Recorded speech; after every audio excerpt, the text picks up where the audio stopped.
will be dealing with here is earthworm, spider, then bony fish, frog, then human, but not all the animals will be covered in this video. We will be talking at least two animals in one video. So let us begin. We will start with the lower. We will go from lower to the higher organism. Lower means we will go from invertebrates to the vertebrates. So let us begin with the phylum Annelida. We will be learning the model organism earthworm.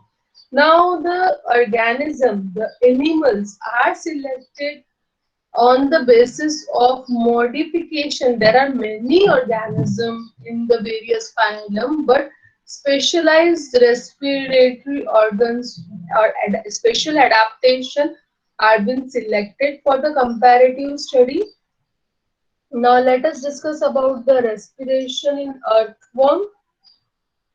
Now, when we talk about the respiration in earthworm, so earthworm entire body surface performs the respiration. Entire body surface means the skin. The respiration is done by the skin. So skin will be acting as the respiratory surface. So when the skin is involved into the respiration, such type of respiration is called as the cutaneous respiration. I repeat, the if skin is involved into the respiration, such type of respiration is called as the cutaneous respiration.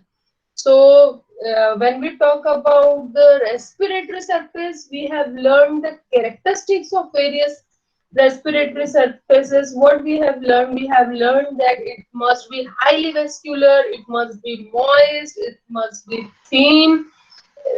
So it shows that the skin of earthworm must be thin, then it must be permeable for the gases, so that the gaseous exchange can be efficient. So one point we have to remember, the skin of earthworm is thin and it's permeable for the gaseous exchange. Then second, what quality it must have? It must be highly vascular. So it is skin is having many vessels in it. Now, which vessels? The blood vessels. So the blood can absorb whatever oxygen is present into the source, or you can say into the environment. Then how the skin is kept moist? Third property we have learned, the respiratory surface must be moist. So the skin is kept moist by the integument glands and the coelomic fluid. So whatever fluid is present, we know that it's a coelomic animal. So whatever fluid is present into the coelom of the earthworm, its fluid and the integument gland helps in the moisturizing skin. Now, what will help? So this exchange of gas, when if it is done by the moist skin, so what is going to be happen? The more efficient gaseous exchange will occur. Okay, so this moist skin becomes permeable for the respiratory gases. Then let us discuss about the next important thing, what we have learned for the respiration. That means the complete respiration, or you can say the indirect respiration. Now this is the type of indirect respiration. We have learned that indirect respiration, it involves the respiratory surface or the respiratory organs and the blood. So respiratory surface we all have seen. Respiratory surface is what? It is the skin. And second thing, we must be the blood. Now blood must have the respiratory pigments. What do we mean by respiratory pigments? Respiratory pigments are the specialized molecule which helps in binding of the oxygen, or you can say the respiratory gases, as well as the carbon dioxide. Okay, so the molecules, or it may be the pigment like structure, it may be the proper cells. But when we talk about the lower invertebrates, lower organism which do not have very complex body structure and all, so in that particular type of organism you will find that mostly they have the respiratory pigment, and these respiratory pigments are dissolved in their plasma. Plasma is what? It is the fluid of the, means the blood fluid. And when we talk about the higher organism, they don't have such dissolved type of respiratory pigment, because in their higher organism, their body system is more complex and many more things are transported by the blood. So blood is the carrier of many things. So that's why this respiratory pigments are highly modified and condensed into the various cells, which are called as the blood cells. And in case of the human, we know that we have the red blood cells, which comprise of the Hb. What is Hb? Your Hb is hemoglobin, is the respiratory pigment which is concealed into the your red blood cells. So let us come to the earthworm blood. When we talk about the earthworm blood, so we know lower invertebrate, it has the respiratory pigment. Various organisms have the various respiratory pigment. It does not mean respiratory pigment means the hemoglobin. It could be homocyanin, it could be any other pigment also. Okay, so when we talk about the earthworm, it has the hemoglobin as the respiratory pigment. When you will talk about the sepia, it will have the homocyanin pigment. So various different organisms have the different type of the respiratory pigment. If you want to learn the detailed study of the sepia respiration, you can watch that particular video lecture in detail into the type study sepia playlist. But in this particular series, I am not going to discuss sepia respiration because I have already discussed it. So, in the case of the earthworm, the blood contains the respiratory pigment. Name of the respiratory pigment you must remember is the hemoglobin, and this respiratory pigment is dissolved into the plasma. It is not concealed into the blood cells. Now, what happens when the atmospheric oxygen is taken up by the skin? So, it is going to bind with the respiratory pigment. That means the hemoglobin, and this hemoglobin, this respiratory pigment, is going to convert the hemoglobin into the oxyhemoglobin, and this oxyhemoglobin is going to circulate it to the all tissue of the earthworm. Now here, what is going to be happen in the tissue level, from the cutaneous surface to the tissue level, the oxygen tension, or you can say the concentration is of oxygen is going to be low, so the diffusion will occur. That means the oxyhemoglobin will break up and it will release the oxygen, and hemoglobin will turn into its reduced state, and this oxygen will be used. Now, what is the purpose of the oxygen? We have learned why the full respiration mechanism is run. It is for the oxidation of the food. Why do we need to oxidize the food? We do need to oxidize the food for the purpose of extracting the energy from it. So we are, what is going to be happen, that the oxygen will be taken up by the tissues, and here the oxidation of the food will occur. Now we know when the food is oxidized, the carbon dioxide forms as a byproduct. So this carbon dioxide, which is released as a byproduct, will be mixes into the blood, and again it is going to diffuse out of the body through the moist skin. So this is the respiratory mechanism. What is happening? Once again we will discuss that earthworm what earthworm does, it does the cutaneous respiration. I had already told you the meaning of the cutaneous respiration is respiration by the skin. Now when we talk about the respiratory surface, it must be vascular, it must be moist, and it must be permeable to the respiratory gases. So yes, the skin of earthworm follows all this characteristic.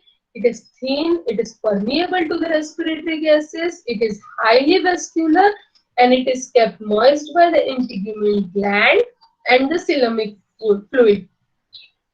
Now, this moist skin helps or aids into the gaseous exchange. Next thing, now respiratory, indirect respiration. First important thing, respiratory organ. So respiratory organ, skin we have discussed. Now second thing, blood. When we talk about the blood of the earthworm, it contains the respiratory pigment hemoglobin, which is dissolved into the plasma. Now atmospheric oxygen, which is taken up by the body skin, that is bind with the hemoglobin, and this hemoglobin converted into the oxyhemoglobin, that means into its oxidized state. And this oxidized hemoglobin, when it goes to the tissue surface, that means when it runs to the low oxygen tension side, so that time it breaks up and it reduces into the hemoglobin again, and it releases oxygen, and that oxygen is utilized for the purpose of the oxidation of the food. Oxidation of the food releases the carbon dioxide as the byproduct, and this carbon dioxide is diffuses outside the body of the animal through the moist skin. So this is all about the respiration into the earthworm. Let us go to the next animal. The next animal we all are going to discuss is the spider. Most of you might have mistaken spider as the insect. Spider does not belongs to the class Insecta. It belongs to the phylum Arthropoda and class Arachnida. All right. Yeah.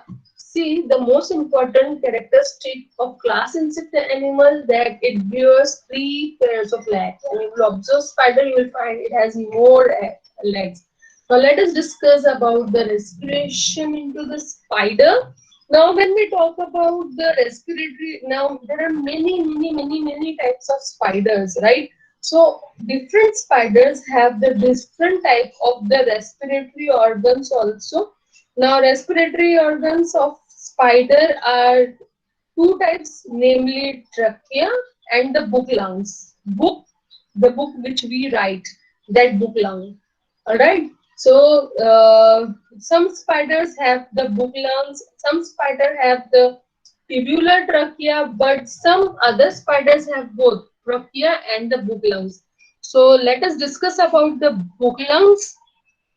Book lungs are located as two handless patches on the ventral side of the spider's abdomen. Now, this book lung is situated ventrolaterally. Ventrolaterally means ventral. Now, when dorsal and ventral, you must know the upper part is always dorsal and the lower part is the ventral. And this side circle is what you observe, no students, that is called as the lateral. So ventrolateral, I have marked this particular portion. So where it is situated ventrolaterally. Now how it opens and where it opens? It opens to the ventral surface. That means the lower part of the body it opens. Now when we talk about the book lung, so each book lung consists of the compressed sac-like cavity, and this compressed sac-like cavity is called as the pulmonary sac, and this pulmonary sac is lined by the cuticle. Cuticle means skin, all right.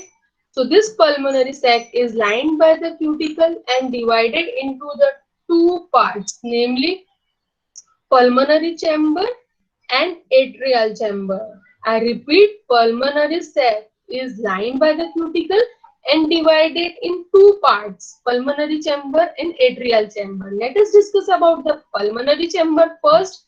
The distal part, the distal part of the book lung is called as the pulmonary chamber, and the oval chamber with about 150. Now you can see the leaf-like structure. So leaf-like lamella or plates. Now see, when we talk about the lungs or the gills, they have the vascular surface. Now they are vascularized, they are given up with the extra space with such type of vessels, and this type of vessels are highly having the more and more vascular structure inside it, and these structures are called as lamellae in general. Okay, as when we will learn about the alveol this trachea, so there you will hear the term alveolar, yeah, alveolar surface. So here it is the lamella. Okay, so when you will observe this oval chamber, you will find about 150. Now I have shown very few. So 150 vertical leaf-like lamella or plates are there, and when you will observe this plate, these are filled with the hemolymph. Hemolymph is the blood, and they are arranged parallel to each other, as you all can see it into the diagram. Now you will observe between the plates there is something. Yes, so between the plates there is an air space, and this air space, you can see the direction of the arrow here. So these air spaces allow air to circulate around the spaces. So air will go from here. So these plates resembles the leaves of a book, hence the respiratory organ of the spider is named as the book lung, and they open into the chamber that is called as the atria. Now let us discuss about the atrial chamber. When we talk about the atrial chamber, so it is small. Now previously we have learned about the pulmonary chamber. We have seen into the distal. Distal means the upper portion, and when we say the this posterior or the proximal, that means the distal close, and the proximal is the later part. So when we talk about the atrial chamber, so it is dorso-ventrally compressed. Dorso-ventrally. Okay, so it is small, it is dorso-ventrally compressed, the air chamber, and it forms the proximal part. So distal, proximal. Okay, these terms you must remember. Now it opens outside through one or several slit-like structure that is called as the spiracles. Point to be remembered, the opening of lung. I told you that there must be always opening of the respiratory organ into the surrounding, so that they can exchange the gas from the surrounding medium. So they have the opening that is called as the spiracles, as we have the nose which is acting as the exchange of the gases from the air. So same way they will be having the opening that is called as the spiracles. All right, so out how they open, how this book lungs opens outside, they can open with one or several slit like structure that is called as the spiracles. Now when we talk about the roof of this atrial chamber, it is perforated by minute opening that is called as the ostia. If it is more than one, it is called as the ostia. If it is single, it is called as the ostium. So this ostia communicates with the interlamellar spaces of the pulmonary chamber. Now let us see what is the mechanism of respiration. When we talk about the mechanism of respiration, we know that the respiration includes the inspiration and expiration of the air. So inspiration and expiration of the air in the book lung is controlled by the dorsoventral and atrial muscles when they contract or relax. So that helps into the inspiration and expiration of the gases. When the dorsoventral muscles contract, so what is going to be happen? Pulmonary chamber will be compressed, and And what, because of that pressure or because of that compressed pressure, the air into the interlamellar spaces will be forced into the atrial chamber, and this chamber will contract, and that will force air from the atrial chamber to the outside. So understood how the pathway is going to be happen. Air is coming from the outside when the air enters. So that particular time, dorsoventral muscle are going to compress, and because of that pressure will occur and pulmonary chamber will compress. Pulmonary chamber we have learned is the distal, and that time the air from the pulmonary chamber will passes to the atrial chamber, and from the atrial chamber when the pressure will come, so that pressure will act on the atrial muscle, and atrial muscle will also start compressing, so that will force the air to move outside from the atrial chamber. So when now this is about the contraction of the muscle and exhalation. Now how the inhalation will occur? When the atrial muscle relax, the book lungs regains their original shape, and that particular time the fresh air enters into the atrial chamber, and from the atrial chamber it will go to the interlamellar spaces, that means the pulmonary chamber. Now dorsoventral muscle will also relax, so pulmonary chamber will also open, and again it will come its normal space, normal shape. So here the gaseous exchange will take place from this thin membranous wall of the lamella, and the blood becomes oxygenated and carbon dioxide will be expelled out. So this is about the book lungs of the spider. Once again we will revise it. Now we have learned that the book lungs consist of the compressed sac-like cavity, and this cavity called as the pulmonary sac. Pulmonary sac is lined by the cuticle, and this pulmonary sac is divided into the two parts. One is the distal part, that is called as the pulmonary chamber, and the proximal part is the atrial chamber. So distal part of the book lung is called as the pulmonary chamber, and it is having approximate 150 leaf-like structure, which you can see here. And these vertical leaf-like structure are called as the lamellae or the plates. These plates are filled with the haemolymph. Haemolymph is what? It is the blood of the spider. And these are arranged parallel to each other between the plates. There is an air space, and this allows air to circulate around the plate. So this plates resembles the leaves of a book, hence that's why the respiratory organ of the spider is named as the book lungs. Now these book lungs open into the chamber that is called as the atria.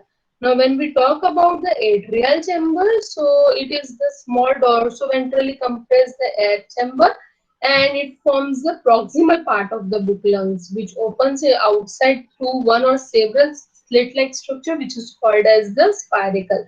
Not only this, it also comprises of the ostia. This ostia communicates with the interlamellar spaces of the pulmonary chamber. That means there is a connection between the pulmonary chamber and the atrial chamber. Thereafter, we have learned the mechanism of respiration. What we have learned into the mechanism, that when the dorsoventral muscle contracts, the pulmonary chamber will compress. Point to be remembered: dorsoventral muscle contract, pulmonary chamber compress. And what is going to be happen? This will pass the air from the interlamellar space to the atrial chamber, and from the atrial, when the atrial muscle will contract, what is going to be happen? Atrial chamber will also compress, and it will exhale the air, or you can say the carbon dioxide outside. Now when relaxation occurs, there first atrial muscle will relax. As we have seen, at the time of the contraction, first compressedness occurs into the pulmonary chamber, but at the time of relaxation, atrial muscle will relax first. Okay, so the book lungs will regain their original shape, then fresh air will enter in, and thereafter the air will go to the interlamellar space, gaseous exchange will occur. Thereafter, the dorsoventral muscle will also relax. Then pulmonary chamber also come on its normal shape. Then after the gaseous exchange, what is going to be happen? The blood will become oxygenated and carbon dioxide will expel outside. So this is about the book lungs, or you can say the respiratory mechanism into the spider. Next lecture we all will discuss about the respiration into the bony fishes. We all are going to learn about the three bony fishes. So at this note for today we will stop. You can ask if you have any doubts.